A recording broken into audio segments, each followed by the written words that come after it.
Good morning students. आज हम अध्ययन करेंगे एमए चतुर्थ सेमेस्टर के एग्रीकल्चर ज्योग्राफी के प्रश्न पत्र के अंतर्गत इकाई 3, जिसमें टॉपिक है विटलसी का कृषि वर्गीकरण। चलिए प्रारंभ करते हैं। सबसे पहले समझना जरूरी है कि कृषि क्या है। कृषि मानव गतिविधि का वह क्रिया है जिसमें मनुष्य भूमि पर बीज या पौधों को रोपकर खाद्यान्न की प्राप्ति करता है। किंतु आजकल खाद्यान्न के अलावा भी ऐसी फसलों का उत्पादन किया जा रहा है जिससे नकदी या पूंजी प्राप्त की जा सके। इसे कैश क्रॉप कहते हैं। कृषि के कारण ही मनुष्य का स्थायी जीवन का प्रारंभ कृषि के कारण ही संभव हो पाया। मनुष्य जब पृथ्वी पर मनुष्य का प्रादुर्भाव हुआ, उसके बाद से वो आदि मानव के रूप में जीवन यापन करता था। आगे चल के पशुपालन का प्रारंभ हुआ। कुछ वैज्ञानिक ये मानते हैं कि पशुपालन और कृषि कार्य दोनों एक साथ ही प्रारंभ हुए, जबकि कुछ वैज्ञानिक ये कहते हैं कि पहले पशुपालन का प्रारंभ हुआ, उसके बाद 10,000 बीसी के आसपास, जिसको हम नियोलिथिक या नवपाषाण काल कहते हैं, उस काल से कृषि का प्रारंभ हुआ, कृषि कार्य आरंभ हुआ। अर्थात मनुष्य के आखेटक और खाद्य संग्राहक अवस्था के बाद पशुपालन, और पशुपालन के बाद कृषि उसकी एक तीसरी चरण के रूप में, विकास की तीसरे चरण के रूप में हम उसको मानते हैं। कृषि कार्य करने के बाद मनुष्य को एक जगह स्थायी अधिवास की आवश्यकता महसूस हुई, क्योंकि कृषि कार्य के लिए पौधों को रोपित करने से लेकर के पौधों को काटने तक कुछ महीनों का आपको इंतजार करना पड़ता है, और ऐसी अवस्था में एक जगह पर स्थायी अधिवास रखने की आवश्यकता होती है। इस ही जरूरत ने मनुष्य में एक स्थायी अधिवास की आवश्यकता को जन्म दिया। इसके बाद ही छोटे छोटे कबीले बनने लगे, जो कि बड़े बड़े गांव का उसने रूप लिया, और आगे यही गांव आगे चल के नगरों के रूप में विकसित हुए।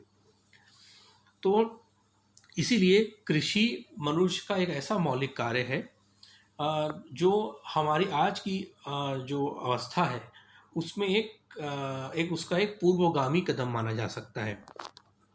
कृषि को कैटी और लिम्बर्ग ने परिभाषित किया है कि कृषि को फसलों और पशुओं के उद्देश्यपूर्ण कार्य के रूप में इन्होंने परिभाषित किया है। अब इसके बाद ये जानते हैं कि प्रदेश क्या होता है। भूगोल में प्रदेश का कॉन्सेप्ट दरअसल किसी एक विशेषता या एक से अधिक विशेषताओं के आधार पर किसी क्षेत्र या विश्व को अनेक छोटी छोटी इकाइयों में बांटने की एक प्रक्रिया प्रदेश कहलाती है। प्रदेश के अंतर्गत जो इकाइयों का निर्माण किया जाता है वो इकाइयाँ समरूप इकाइयों के रूप में, होमोजीनियस इकाइयों के रूप में विकसित होती हैं। जैसे उदाहरण के लिए आपने जलवायु विज्ञान में जलवायु प्रदेशों के बारे में अध्ययन किया होगा। आपने देखा होगा कि दुनिया के अलग अलग क्षेत्रों में अलग अलग प्रकार की जलवायु पाई जाती है, तथा कुछ जलवायु एक से अधिक महाद्वीपों में भी पाई जाती है, जैसे मानसूनी जलवायु या भूमध्य सागरीय जलवायु। भूमध्य सागरीय जलवायु भूमध्य सागर के अलावा भी दक्षिण अफ्रीका में और संयुक्त राज्य अमेरिका राज्य के कैलिफोर्निया में भी पाई जाती है। तो उन जलवायु प्रदेशों का जो जिन इकाइयों में विभाजन किया गया है उसका आधार है जलवायु में एक रूपता का होना। उसी प्रकार कृषि प्रदेशों को भी विभाजन कृषि की विशेषताओं की एक रूपता के आधार पर बांटा गया है। इससे स्पष्ट होता है कि प्रदेश एक ऐसी अवधारणा है जिसमें हम एक समान विशेषता के आधार पर पूरे विश्व को या एक पर्टिकुलर क्षेत्र को विभिन्न इकाइयों में विभाजित करते हैं, और उस इकाई के अंदर उस पर्टिकुलर विशेषता जिस आधार पे हमने उसका विभाजन किया है वो समरूप रूप से या समान रूप से उस इकाई में आपको वो विशेषता का परिलक्षण प्राप्त होता है। कृषि प्रदेश की परिभाषा विटलसी के अनुसार कृषि प्रदेश एक निर्बाध क्षेत्र है जिसमें विशेष रूप से परिभाषित बाहरी सीमा के साथ किसी प्रकार की समरूपता होती है। अर्थात कृषि प्रदेश एक ऐसा क्षेत्र है जिसमें बाहरी सीमा के साथ किसी प्रकार की उसमें समरूपता नहीं होती। उस प्रदेश के अंतर्गत एक समान विशेषता, समान लाक्षणिकता हमको देखने को मिलता है। वर्गीकरण का पूर्व प्रयास। विटलसी के पहले भी कई विद्वानों ने कृषि के वर्गीकरण कृषि कार्य का वर्गीकरण करने का प्रयास किया, जिसमें प्रथम प्रयास था चिशोल्म का 1889 में, फिर हान का 1892 में, फिर फिंच व बेकर का 1917 में, सैपर का 1924 में, जॉनसन व बेकर का 1925 में। जॉनसन और बेकर ने यूएसए को विभिन्न कृषि पेटियों में विभाजित किया और उन्होंने इस विभाजन के लिए अनुभविक विधि का प्रयोग किया। अनुभविक विधि के अंतर्गत हम कृषकों से हम उनके अनुभव के संबंध में हम उनसे बात करके और उनके संबंध में हम जानकारी एकत्र करके उसका विश्लेषण करके हम इकाई में विभाजित करते हैं। ये वैज्ञानिक विधि नहीं थी। इसके बाद 1936 में विटलसी ने अपना वर्गीकरण दिया। ये वर्गीकरण दो रूपों में बहुत महत्वपूर्ण रहा है। पहला ये कि ये दुनिया के पहले विद्वान थे, पहले भूगोलवेत्ता थे, जिन्होंने पूरे विश्व की कृषि का अध्ययन करके उसका विभाजन किया, उसका वर्गीकरण किया। यानी वैश्विक स्तर पर ये पहला वर्गीकरण है। दूसरी विशेषता है कि ये पहला वैज्ञानिक प्रयास है, अर्थात इसमें साइंटिफिकली मेथड का प्रयोग किया गया है, सांख्यिकी डेटा का एनालिसिस किया गया है कि किस प्रकार किन क्षेत्रों में किस प्रकार का एग्रीकल्चर होता है और उसका क्या एक सांख्यिकी आधार है। इसलिए वर्गीकरण का उसका सीमांकन का ये प्रथम वैज्ञानिक प्रयास माना जाता है। 1936 में major agriculture region of the earth नाम का निबंध इन्होंने लिखा, जो कि एसोसिएशन ऑफ अमेरिकन जोग्राफर में प्रकाशित हुआ। इसके बाद से इनकी अवधारणा, इनका ये जो कॉन्सेप्ट है, ये भूगोल में स्थापित हुआ। इन्होंने इस वर्गीकरण के लिए 5 कॉम्बिनेशन या 5 संयोजन का उपयोग किया, अर्थात इन्होंने 5 फैक्टर लेकर के पूरी दुनिया का की वर्गीकरण का एक मॉडल तैयार किया, वर्गीकरण का आधार तैयार किया। इसमें पहला है फसल पशुधन का संयोजन, अर्थात कि फसल के साथ, कृषि के साथ पशु पालन का कॉम्बिनेशन किस प्रकार का है। क्या उस क्षेत्र में उस क्षेत्र में कृषि और पशुपालन साथ में होता है, या केवल कृषि कार्य होता है, या केवल पशुपालन का कार्य होता है। जैसे इस वर्गीकरण में एक है नोमैडिक हर्डिंग या चलवासी पशुचारण। इसमें कृषि कार्य नहीं होता, केवल पशुपालन का कार्य होता है। वैसे ही धान प्रधान निर्वाहक कृषि में केवल कृषि कार्य होता है, पशुपालन उसमें नहीं होता है, क्योंकि पशुपालन होता भी है तो बहुत सीमित रूप में होता है, बहुत कम मात्रा में होता है। अर्थात इन्होंने फसल और पशुधन का कॉम्बिनेशन किस प्रकार का है, दुनिया के किस क्षेत्र में कैसा है, उसको आधार बनाया अपनी वर्गीकरण का। दूसरा, फसलों को उपजाने व पशुपालन के लिए इस्तेमाल की जाने वाली विधियाँ।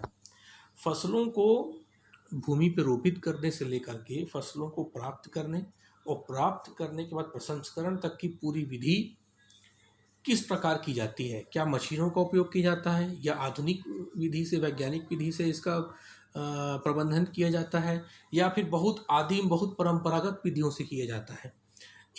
इस आधार पे उन्होंने दुनिया के कृषि प्रदेशों को बांटने के लिए इस दूसरे आधार का भी उन्होंने अपने संयोजन में स्थान दिया। जैसे आगे हम अध्ययन करेंगे कि जीवन निर्वाह कृषि होती है, जिसमें कृषक बहुत आदिम रूप से कृषि करता है, परंपरागत विधि से कृषि करता है, जिसमें उत्पादकता बहुत कम होती है, अधिशेष प्राप्त नहीं होता।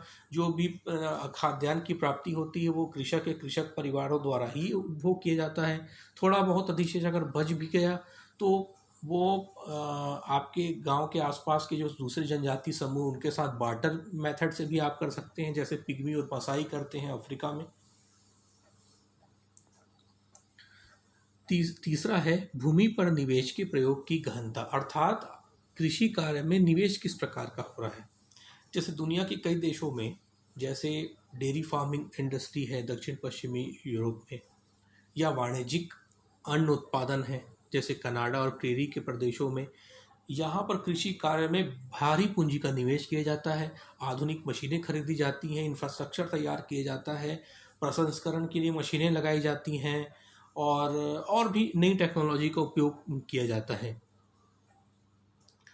और वहीं पर दुनिया में कुछ ऐसे प्रदेश भी हैं जहाँ की कृषि इतनी पिछड़ी हुई है कि वो जीवन निर्वाह कृषि करते हैं, जैसे दक्षिण पूर्वी एशिया, अफ्रीका के कुछ देशों में। तो उन्होंने तीसरा आधार रखा है भूमि पर किस प्रकार का इन्वेस्टमेंट, भूमि पर निवेश का अर्थ है भूमि पर किस प्रकार का इन्वेस्टमेंट, और इन्वेस्टमेंट की मात्रा क्या है, इन्वेस्टमेंट के प्रयोग की गहनता। चौथा है कृषि व पशु उत्पादन का निर्वाह के लिए उपयोग, अर्थात कृषि व पशु का जो उत्पादन कर रहे हैं, किसान जो कृषि का उत्पादन कर रहे हैं उसका उपयोग किस रूप से कर रहे हैं। जैसे मैंने अभी बताया कि जीवन निर्वाह कृषि है या वाणिज्यिक कृषि है।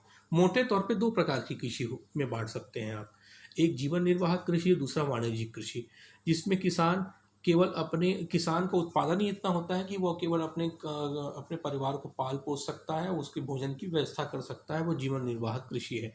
दूसरा, किसान इस प्रकार की खेती करता है कि वो इतना ज़्यादा उत्पादन करता है कि वो निर्यात करता है, उसका वो बेचता है, एक देश से दूसरे देश में भी बेचता है और अपने कंट्री के अंदर भी बेचता है। अर्थात वो किस प्रकार की कृषि हुई, वो वाणिज्यिक प्रकार की कृषि हुई। पांचवा है फार्म संक्रिया व फार्म भवनों की संरचना। बिल्कुल, फार्म संरचना का अर्थ है कि कृषि कार्य में जो भूमि है उस भूमि में किस प्रकार का इंफ्रास्ट्रक्चर वो यूज़ करता है। जैसे मैंने बताया कि दक्षिण पश्चिमी यूरोप में डेयरी फार्मिंग का बहुत डेवलप हुआ है। डेयरी फार्मिंग के लिए आपको एक बहुत बड़ी अधोसंरचना की आवश्यकता होती है, आपको बड़े बड़े बाड़े बनाने पड़ते हैं, खूब बड़े बड़े भवन बनाने पड़ते हैं ताकि आप पशुओं को वहाँ प्रबंधित रूप से रख सकें। तीसरा, दुग्ध उत्पादन के लिए आप मशीनों का उपयोग करते हैं, फिर उसका प्रसंस्करण की इंडस्ट्री भी वहीं ही स्थापित करते हैं या उसके नज़दीक स्थापित करते हैं। तो उस प्रकार की खेती के लिए आपको एक बहुत बड़ी अधोसंरचना की, एक फार्म इंफ्रास्ट्रक्चर की आवश्यकता होती है। तो वहीं दुनिया के कई ऐसे देश हैं जहाँ पे में कृषि फार्म के माध्यम से होता ही नहीं है या फार्म की अधोसंरचना के बिना ही होता है। यानी विकसित देशों में आपको सामान्यतः फार्म आपको इंफ्रास्ट्रक्चर मिलेगा, जबकि जो पिछड़े देश हैं, जो तीसरी दुनिया के देश हैं, वहाँ पे आपको फार्म का इंफ्रास्ट्रक्चर बिल्कुल भी नहीं मिलेगा। यानी कृषि के विकसित रूप का ये आपको बताता है कि कृषि किस रूप में की जा रही है। तो ये 5 आधार हैं जिस आधार पे उन्होंने विश्व के कृषि प्रदेशों का वर्गीकरण किया है। इसमें एक महत्वपूर्ण बात यह है कि विटलसी ने कृषि के क्रियाशील पक्ष पर अपना वर्गीकरण दिया है, न कि कृषि को प्रभावित करने वाले कारकों पे दिया है। अगर विटलसी ने कृषि को प्रभावित करने वाले कारक, जिसमें मिट्टी और जलवायु प्रमुख आते हैं, उस आधार पर अगर अपना वर्गीकरण दिया होता तो ये वर्गीकरण बहुत ही जनरलाइज किस्म का होता, क्योंकि इसमें कृषि का जो वास्तविक रूप हम विश्व में देखते हैं उसको वो अगर शामिल नहीं करते तो हम आज जिस रूप में कृषि करते हैं उसका विभाजन नहीं कर पाते और एक बहुत ही जनरलाइज फॉर्म में उस प्रादेशिकरण होता जो कि मान्य नहीं होता। इसलिए उन्होंने जो ऑपरेशनल फॉर्म है कृषि का, जैसे कृषि के साथ पशुपालन करना, वाणिज्यिक अनुत्पादन करना, कृषि किस प्रकार की है, राइस डोमिनेंस सब्सटेंस कृषि है कि राइस डोमिनेंस के बिना सब्सटेंस कृषि है, इनका कृषि प्रदेशों का इन्होंने इस रूप में इसलिए दिया क्योंकि ये ऑपरेशनल फॉर्म पर इन्होंने अपनी पूरी जो अवधारणा है उसको स्थापित किया है। चलिए प्रारंभ करते हैं। कृषि प्रदेश विटलसी ने 13 प्रकार के कृषि प्रदेश बताए हैं। पहला, चलवासी पशुचारण, वाणिज्यिक पशुपालन, स्थानांतरी कृषि, प्रारंभिक स्थानबद्ध कृषि, गहन निर्वाह कृषि चावल के प्रधानता के साथ, गहन निर्वाह कृषि चावल के प्रधानता के बिना, वाणिज्यिक बागाती कृषि, भूमध्य सागरीय कृषि, वाणिज्यिक अन्नोत्पादन कृषि, वाणिज्यिक मिश्रित कृषि, निर्वाहक शस्योत्पादन व पशुपालन, वाणिज्यिक डेयरी फार्मिंग, विशिष्ट बागवानी और फलोत्पादन कृषि। पहला है चलवासी पशुचारण या नोमैडिक हर्डिंग, जिसका अर्थ है पालतू पशुओं का पालन करना तथा उन्हें चराना। और इसमें एक शब्द है चलवासी, जिसका अर्थ होता है कि समय के साथ मौसम के अनुरूप चलते हुए या स्थानांतरण करते हुए पशुओं को चराना। दुनिया की विभिन्न जनजातियों के द्वारा यह किया जाता है। तथा इसमें एक मौसमिक स्थानांतरण देखने को मिलता है कि मौसम की कठोरता के साथ वो अपने पशुचारण को अलग अलग क्षेत्रों की ओर ले जाते हैं। जैसे छोटा सा उदाहरण है, भारत में थारू और गद्दी के बारे में आपने पढ़ा होगा, जो कि सिंधु नदी के क्षेत्र, जो जास्कर माउंटेन वाला एरिया है, ट्रांस हिमालयन एरिया है, पीर पंजाल के उत्तर की ओर, उसमें वे शीत ऋतु में घाटियों पे अर्थात हिमालय से नीचे की ओर हिमालय की घाटियों में पशु का चारण करते हैं, जबकि ग्रीष्म काल में वो अधिक ऊंचाइयों में जाकर पशुओं का चारण करते हैं। वैसे ही चलवासी पशुचारण दुनिया के विभिन्न देशों में जनजातियों के द्वारा किया जाता है, जैसे कि अफ्रीकी सवाना के फुलानी, अरब के बद्दू, पूर्वी अफ्रीका के मसाई, मध्य एशिया के किर्गिज़, साइबेरिया टुंड्रा के याकूत के द्वारा। और ये सामान्यतः सहारन अफ्रीका, एशिया के दक्षिण पश्चिमी मध्य भाग, स्कैंडिनेवियाई देशों और उत्तरी कनाडा में ये कृषि का रूप हमको देखने को मिलता है। इसकी विशेषता है चलवासी पशुचारण, अर्थात चलते हुए स्थानांतरण करते हुए पशुओं का चारण करना।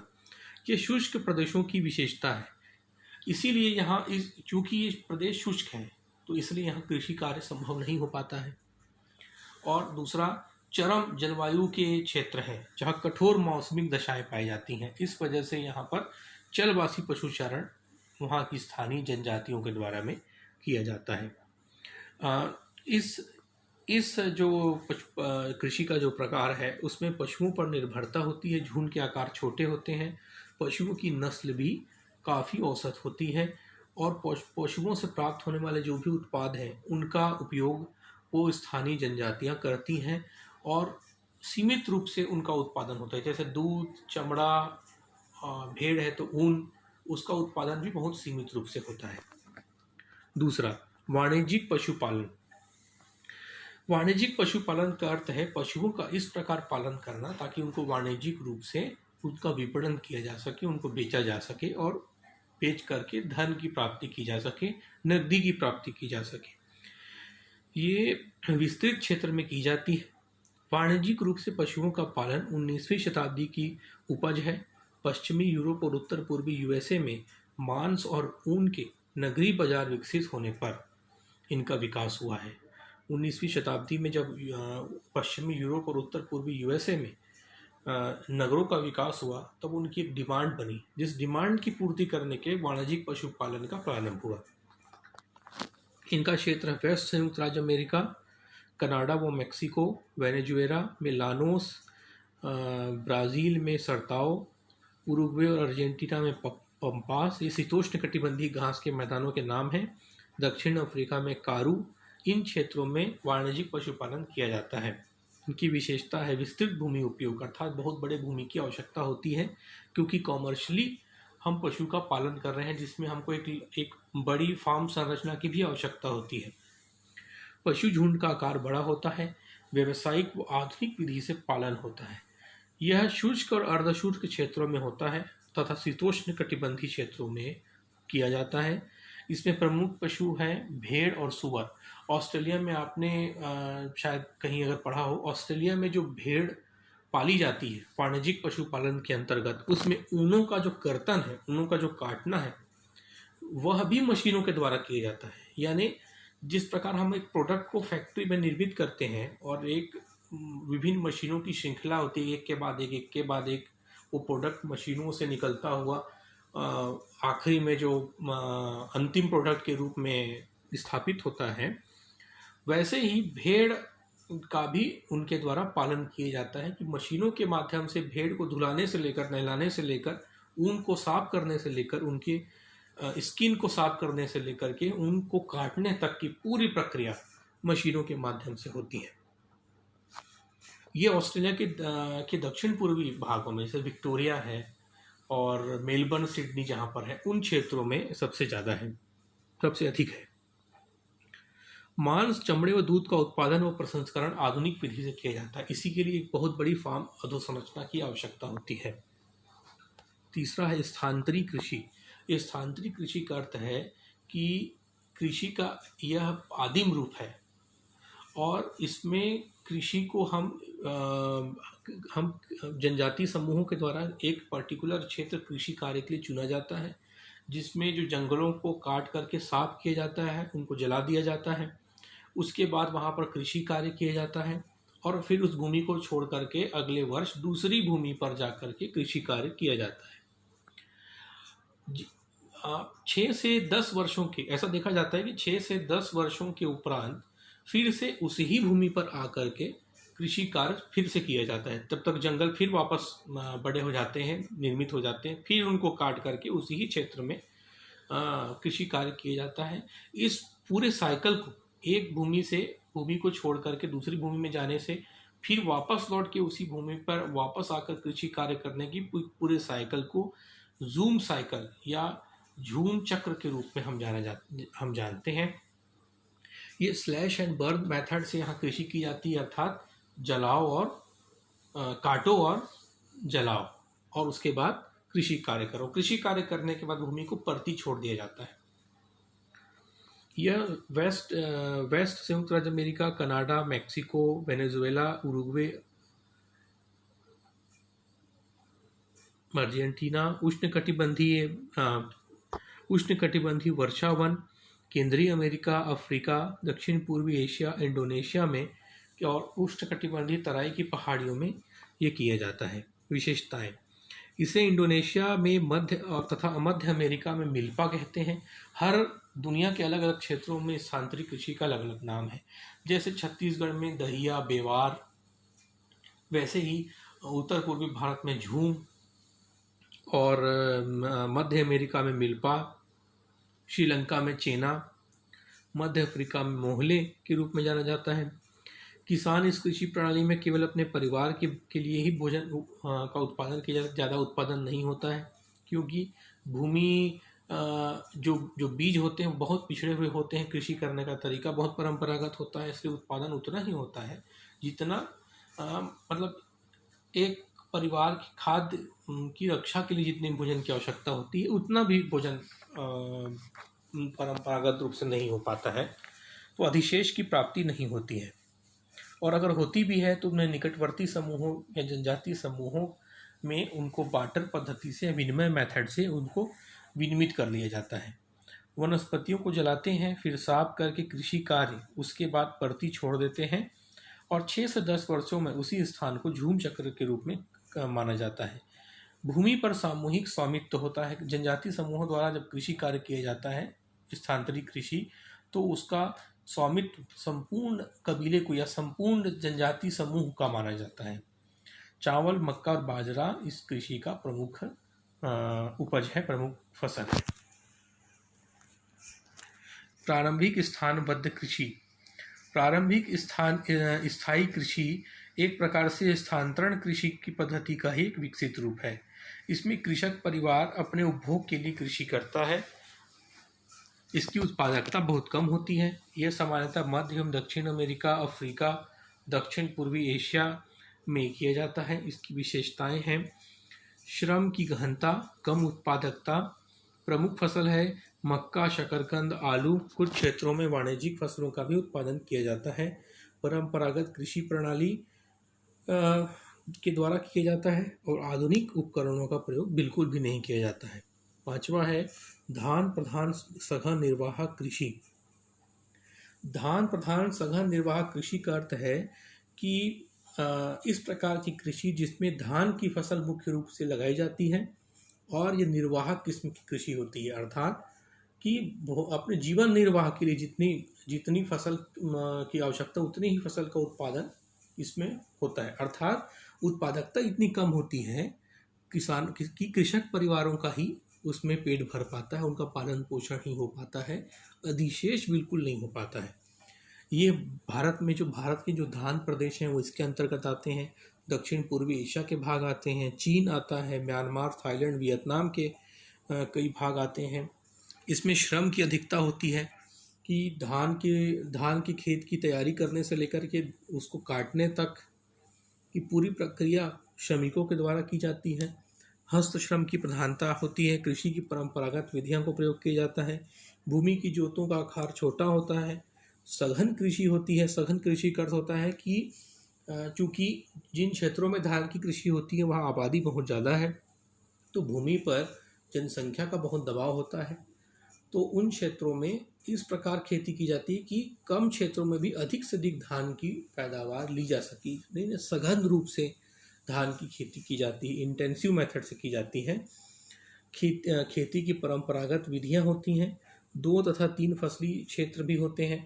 जैसे भारत में ही अगर देखें तो भारत में जो पूर्वी भारत है उसमें 2 से 3 बार एक ही खेत से धान की फसल ली जाती है। तो कहीं कहीं खरीफ के बाद अर्थात धान के बाद रबी की फसल ली जाती है, या गेहूँ लगाया जाता है, या कहीं पर उन्हारी या चना तिवरा लगाया जाता है, ताकि उनमें मिट्टी में उर्वरता फिर से फिर से उर्वरता एक तरह से रिन्यू हो जाए और नाइट्रोजन की मात्रा जमीन में बढ़ जाए, जिससे अगली बार जब धान की फसल फिर ली जाए तो उसमें उत्पादकता और अच्छी हो। धान विहीन सघन निर्वाहक कृषि। धान के जो क्षेत्र होते हैं वो सामान्यतः उन क्षेत्रों में होते हैं जहाँ वर्षा की मात्रा अधिक होती है, और धान के क्षेत्रों से लगे हुए सीमावर्ती क्षेत्रों में, जो कि तट से दूर महाद्वीप के मध्य की ओर, सेंट्रल की ओर होते हैं, वहाँ पे वर्षा की मात्रा घट जाती है, क्योंकि वर्षा की मात्रा सागरीय तटों से मध्य महाद्वीपों की ओर घटती जाती है। तो उन सीमावर्ती क्षेत्रों में चूँकि शुष्क जलवायु पाई जाती है, इसलिए यहाँ धान की फसल नहीं होती। तो धान की जगह पे यहाँ गेहूँ लगाया जाता है, क्योंकि गेहूँ 50 सेंटीमीटर तक की वर्षा में भी आसानी से हो जाता है। धान प्रदेश के सीमावर्ती क्षेत्रों में अपेक्षाकृत कम वर्षा के क्षेत्र में यहाँ फसल की कृषि की जाती है। उत्तर पश्चिमी भारत, उत्तर पश्चिमी चीन, उत्तरी जापान इसके प्रमुख क्षेत्र हैं। विशेषताएं हैं: प्रमुख फसल गेहूँ, सोयाबीन। शुष्क व अर्धशुष्क जलवायु के क्षेत्र में यह कृषि की जाती है। हस्तश्रम व समान उपकरणों का प्रयोग किया जाता है। खाद्य व उर्वरकों का प्रयोग किया जाता है। 7वां, वाणिज्यिक बागाती कृषि। यह इसका अर्थ है कि बागानों में इस प्रकार की कृषि की जाती है जो कि वाणिज्यिक रूप से, जिससे हम कैश या धन प्राप्त करते हैं। ये विशिष्टीकृत व्यापारिक कृषि है। ये लैटिन अमेरिका, अफ्रीका, एशिया और उष्णकटिबंधीय क्षेत्रों में क्षेत्र के देशों में होता है। इसकी विशेषता है कि यूरोपियन उपनिवेशों के द्वारा विकसित किया गया है। भारत में जहाँ देखें चाय के पौधे ब्रिटिशर्स द्वारा ही लगाए गए हैं। व्यावसायिक रूप से चाय के पौधे भारत में पहले से ही आदिम काल से थे, लेकिन व्यावसायिक रूप से बागाती कृषि के रूप में विकसित नहीं हुए थे, जो कि ब्रिटिशर्स ने 18वीं शताब्दी में प्रारंभ किया। वहीं पर भारत में कॉफ़ी का पौधा भी बाबा बुदन की पहाड़ियाँ कर्नाटका में यूरोपियंस ने ही भारत में लगाए, और वहीं से भारत में कॉफ़ी का उत्पादन प्रारंभ होता है। वैसे श्रीलंका में चाय का प्लांटेशन हो, चाहे लैटिन अमेरिका देशों में हो, चाहे अफ्रीका के देशों में हो, ये जो यूरोप की जो कॉलोनियल काल में जो यूरोपियन देश थे, इसमें फ्रांस, ब्रिटेन, स्पेन, पोर्चुगीज़, पुर्तगाल आदि के द्वारा ही इसको विकसित किया गया है। इसमें बागाती फसलों में मुख्य रूप से है चाय, कॉफ़ी, रबर, केला और गन्ना। बागाती फसल एक बड़े फार्म में की जाती है और इसमें पर्याप्त पूंजी की आवश्यकता होती है, और ये श्रम सघन भी है, अर्थात इसमें बड़ी संख्या में मजदूरों की आवश्यकता होती है, श्रमिकों की आवश्यकता होती है। क्षेत्रवार एक फसल उपजाने की प्रवृत्ति पाई जाती है। अर्थात वाणिज्यिक बागाती कृषि में एक विशेषता बहुत महत्वपूर्ण है कि इसमें एक फसली विशिष्टीकरण होता है, अर्थात कि किसी एक क्षेत्र में अगर बागान लगाए गए हैं तो एक ही प्रकार का बागान आपको वहाँ मिलेगा। जैसे असम में टी है, तो टी का बागान आपको शुरू से अंतिम तक, अर्थात असम के पूरे वैली में आपको, लखीमपुर और जलपाईगुड़ी वाला एरिया, उसमें आपको चाय के ही बागान आपको मिलेंगे। इसमें जैसे खेती में हम एक फसली और द्विफसली ले सकते हैं, वैसे बागाती कृषि में ऐसा नहीं होता। वाणिज्यिक बागाती कृषि में एक प्रकार का विशिष्टीकरण आपको, एक क्षेत्र वाइज एक प्रकार का विशिष्टीकरण आपको दिखाई देता है। जैसे केरला में अगर हम देखें तो केरला में आपको रबर प्लांटेशन का एक विशिष्टीकरण एक क्षेत्र में मिलेगा, तो वहाँ चाय का मिलेगा, तो नीलगिरी की पहाड़ियों में आपको चाय का विशिष्टीकरण मिलेगा। 8वां है भूमध्य सागरीय कृषि। भूमध्य सागरीय कृषि का अर्थ है भूमध्य सागर के क्षेत्रों में जिस प्रकार की कृषि की जाती है उसे भूमध्य सागरीय कृषि कहते हैं। भूमध्य सागरीय जलवायु की विशेषता होती है कि यहाँ पर शीत ऋतु में वर्षा होती है, ग्रीष्म काल अपेक्षाकृत ड्राई होता है, जबकि मानसून में आप जानते ही हैं कि वर्षा ग्रीष्म ऋतु में होती है, जबकि शीत ऋतु हमारे यहाँ सूखा होता है। अगर वर्षा होती भी है तो वेस्टर्न डिस्टर्बेंस से होती है। तो भूमध्य सागरीय जलवायु प्रदेश मुख्यतः यूरोप, एशिया, अफ्रीका, चिली और कैलिफोर्निया में पाए जाते हैं। भूमध्य सागर के जो समीपवर्ती देश हैं जैसे अफ्रीका में मोरक्को, ट्यूनीशिया, मिस्र का उत्तरी भाग और इधर लीबिया, और यूरोप है तो टर्की, एशिया है तो टर्की, यूरोप है तो स्पेन, पुर्तगाल और माल्टा और इधर लेबनान, इन देशों में मेडिटेरेनियन क्लाइमेट पाया जाता है। इसकी विशेषता होती है कि फसल के रूप में यहाँ गेहूँ का उत्पादन होता है, साथ में फल और सब्जियों का ये क्लाइमेट फल और सब्जियों के उत्पादन के लिए बहुत ही विशेषकर रसदार फलों का उत्पादन इस क्षेत्र में सबसे ज़्यादा होता है। आपने क्रैनबेरी का नाम सुना होगा, एक विशेष प्रकार की बेरी होती है जिसको औषधि में भी उपयोग करते हैं, दवाइयाँ भी बनती हैं इससे। तो क्रैनबेरी केवल उसी ही जलवायु का विशिष्टीकृत फसल है। तो रसदार पौधे, सिट्रस फ्रूट, रसदार पौधे और साथ में फसल में गेहूँ और सब्जियाँ इस क्लाइमेट की बहुत बड़ी विशेषता है, महत्वपूर्ण विशेषता है।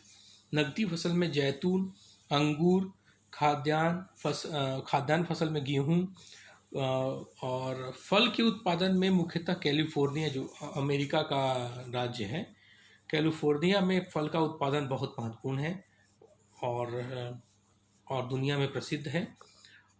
इसमें मानवीय श्रम तथा मशीनों का सम्मिश्रण होता है। मानवीय श्रम की भी आवश्यकता होती है क्योंकि फलों को लगाने और फलों को देखभाल करने में और फलों को कर्तन करने में और फलों की प्रोसेसिंग में मशीनों का भी उपयोग होता है। इस प्रकार मानवीय श्रम और मशीनों का सुंदर सम्मिश्रण पाया जाता है। 9वां है वाणिज्यिक अन्न उत्पादक कृषि, जिसका अर्थ है व्यावसायिक रूप से खाद्यान्न का उत्पादन करना। इस प्रकार की कृषि मध्य अक्षांशीय क्षेत्रों में अर्थात 40 डिग्री अक्षांश से लेकर के 60 डिग्री अक्षांशों के बीच महाद्वीप के आंतरिक भागों में की जाती है, जिसमें संयुक्त राज्य अमेरिका का प्रेरी, कनाडा, दक्षिण अफ्रीका में वेल्ड, ऑस्ट्रेलिया में डाउन्स के शीतोष्ण कटिबंधीय घास के मैदानों में होता है। दुनिया में जहाँ जहाँ घास शीतोष्ण कटिबंधीय घास के मैदान पाए जाते हैं वह मध्य अक्षांशों में ही पाए जाते हैं और यही क्षेत्र वाणिज्यिक अन्न उत्पादक के क्षेत्र हैं। इसकी विशेषता है फार्म का विशालाकार, खाद्यान्न फसलों का जो उत्पादन है उसमें मुख्यतः गेहूं का उत्पादन होता है।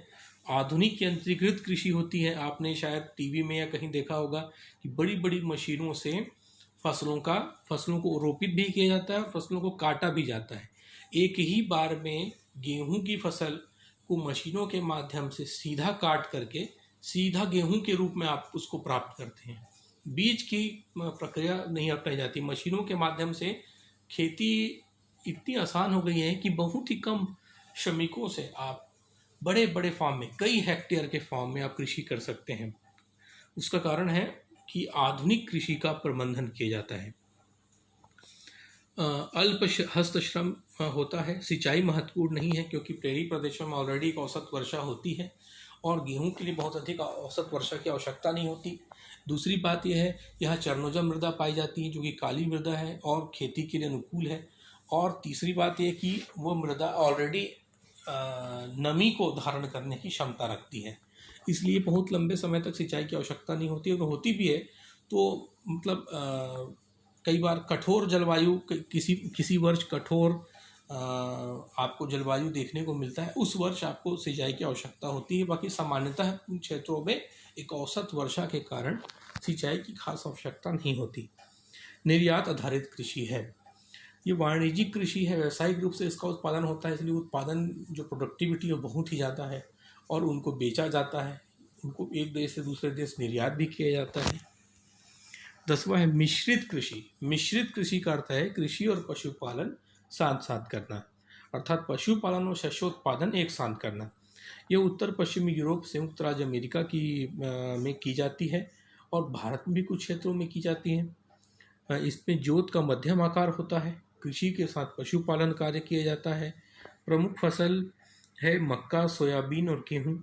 विस्तृत फार्म होते हैं और उस फार्म के लिए अधोसंरचना की आवश्यकता होती है। शस्यावर्तन होता है, अर्थात मौसम के अनुसार फसलों को हेर फेर करके लगाया जाना ताकि उर्वरता बनी रहे और उत्पादन भी प्राप्त होता हो। और भूमि उपयोग का उत्तम प्रयोग है। मिश्रित कृषि में कृषि कार्य के साथ पशुपालन करने से जो कृषि का वेस्टेज है वो आप पशुओं को खिला सकते हैं, उनको चारा के रूप में उपयोग होता है। दूसरा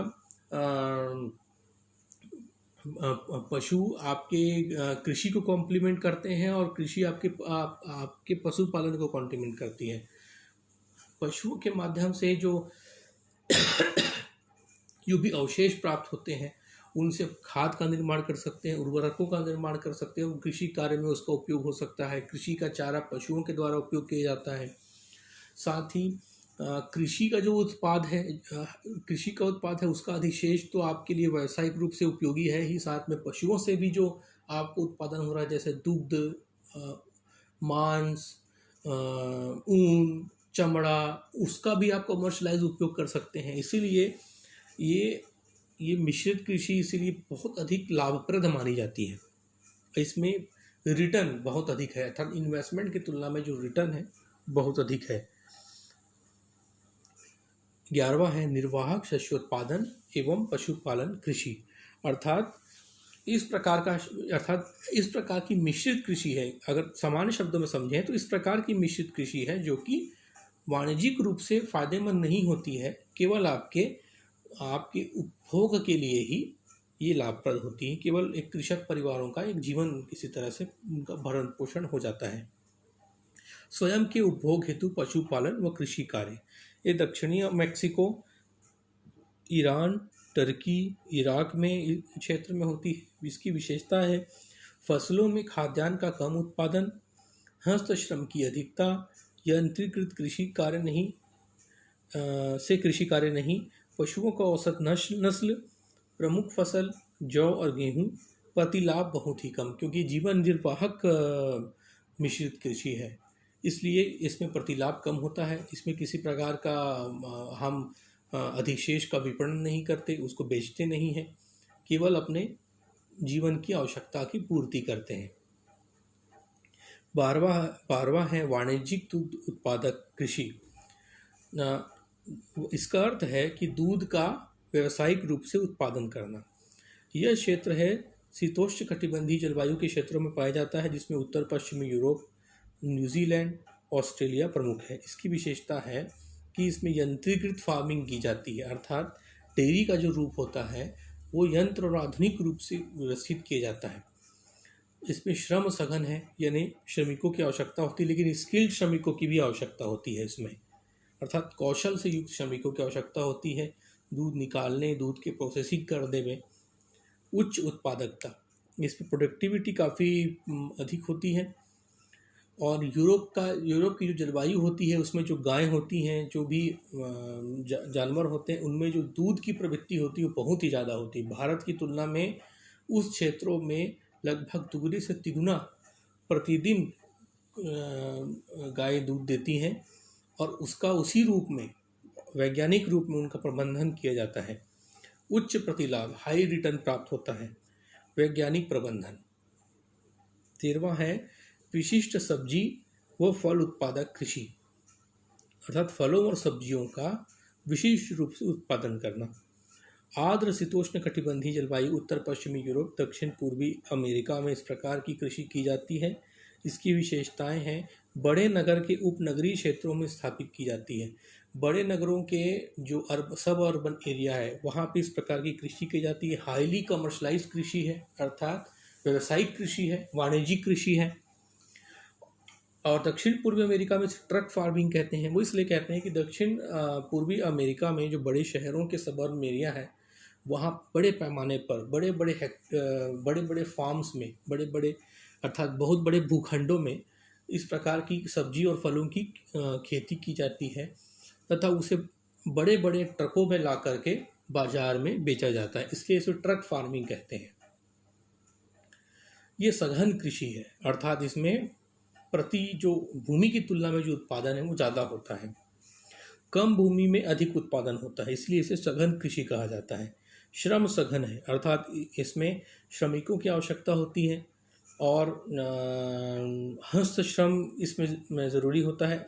हालांकि यंत्रीकृत कृषि भी है, हस्त श्रम और यंत्रीकृत कृषि का मिश्रण होता है। साथ में प्रोसेसिंग यूनिट भी लगाए जाते हैं, जैसे टोमेटो के लिए टोमेटो केचप या पोटैटो के लिए चिप्स या और भी सब्जियों के लिए जूस और सॉसेजेस जैसे चीज़ों को बनाने के लिए प्रोसेसिंग यूनिट भी साथ में स्थापित किए जाते हैं। वैज्ञानिक प्रबंधन होता है और ये पूर्णतः व्यावसायिक कृषि है। विटलसी के वर्गीकरण के गुण। यह वर्गीकरण वैश्विक स्तर पर प्रथम वैज्ञानिक वर्गीकरण के रूप में माना जाता है। दूसरा गुण है कृषि प्रदेशों के तुलनात्मक अध्ययन को इसने सुविधाजनक बनाया है।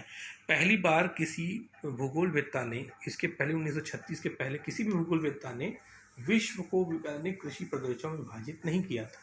विटलसी ने भूगोलवेत्ताओं के लिए पूरी विश्व के कृषि प्रदेशों की आपसी तुलना करने का मार्ग को सुगम बनाया, ताकि तुलनात्मक अध्ययन करके हम विभिन्न क्षेत्रों के कृषि प्रदेशों का और उसकी विशेषताओं का अध्ययन करके हम किसी एक पर्टिकुलर क्षेत्र में कृषि का विकास में भी हम किस प्रकार करें उसके बारे में भी हम उसमें एक हमारी वैज्ञानिक सोच लाने में इसने बहुत महत्वपूर्ण योगदान दिया है। तीसरा है कृषि की क्षेत्रीय विविधता का इसने वर्णन किया, अर्थात एक ही क्षेत्र में विभिन्न प्रकार की कृषि के प्रदेश प्राप्त होते हैं। यद्यपि उन्होंने वैश्विक स्तर पर इसका विभाजन किया है, किंतु हम वैश्विक स्तर पर भी देखें तो एक महाद्वीप में 3 से 4 प्रकार की कृषि के अलग अलग पैटर्न आपको देखने को मिलते हैं। अगर यूरोप में ही देखें तो हमें डेयरी फार्मिंग भी देखने को मिलता है, कमर्शियल अन्नोत्पादन भी देखने को मिलता है, तो वहीं जीवन निर्वाहक पशुपालन भी देखने को मिलता है।